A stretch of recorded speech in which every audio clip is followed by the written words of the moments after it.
Ce sont ces cascades et son anse traditionnelle pour les pêcheurs qui ont donné son nom et son charme à ce lieu très visité de Sainte-Rose.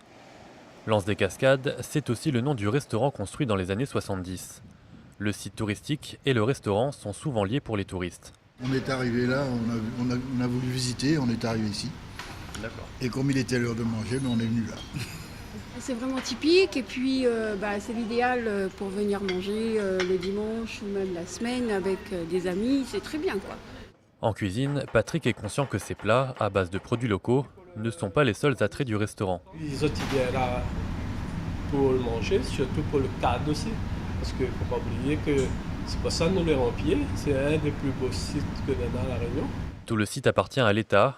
C'est l'Office national des forêts qui le gère et qui accorde la concession du terrain aux propriétaires du restaurant tous les 9 ans. La dernière concession prend fin en juin dernier. L'ONF décide de ne pas la renouveler.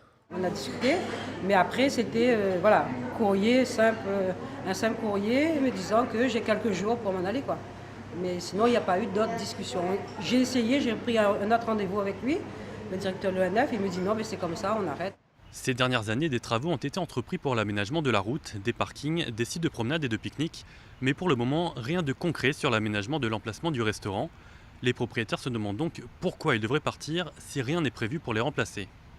Vous savez, quand vous êtes locataire, avant de vous donner un congé et vous demander de partir, outre un délai suffisant, on doit expliquer pourquoi, avoir un juste motif. C'est un petit peu l'analogie. Il faut qu'il y ait quand même un motif, une motivation, qu'on explique pourquoi. Sinon, ça s'appelle l'arbitraire de l'administration. C'est un bail de droit administratif, parce que c'est une concession qui porte sur le domaine privé de l'État. Et le contrat qui porte sa signature a pris fin le 30 juin. Donc c'est aussi simple que ça. Après l'audience d'hier au tribunal administratif, le juge a une semaine pour donner sa décision. S'il suit la position de l'ONF, Françoise et Patrick Denmont, ainsi que leurs 7 salariés, devront quitter l'anse des Cascades le 1er octobre.